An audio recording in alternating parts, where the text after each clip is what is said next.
नमस्कार, मेरो नाम सङ्ग्राम बस्नेत हो। म यस युएसवाइसी स्किल बिल्ड लन्च कार्यक्रमको लागि बलियो उम्मेदवार हुँ, किनकि मलाई लाग्छ मसँग त्यति क्यापेबिलिटी छ र त्यो लगायत म अहिले हाल आस्ट्रा इन्टरनेसनल प्राइभेट लिमिटेडमा एज अ बिजनेस डेभलपमेन्ट अफिसरकोमा काम गरिरहेको छु, जहाँ मैले प्रोजेक्ट ह्यान्डलिङका साथसाथै हाम्रो प्रोडक्टहरू पनि म्यानेज गर्नुपर्ने हुन्छ। त्यसको साथसाथै मैले टाइम म्यानेजमेन्ट पनि हेर्नुपर्ने हुन्छ एउटा प्रोजेक्टको।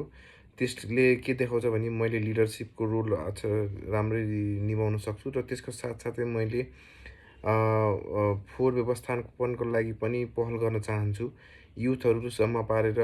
र मैले युएसवाइसीबाट सिकेका सबै सिपहरू योजनाबद्ध रूपमा युज गरेर त्यसको भरपर्दो युज गर्न चाहन्छु, जसको कारणले समाजमा सकारात्मक प्रभाव परोस्। हस्त, धन्यवाद।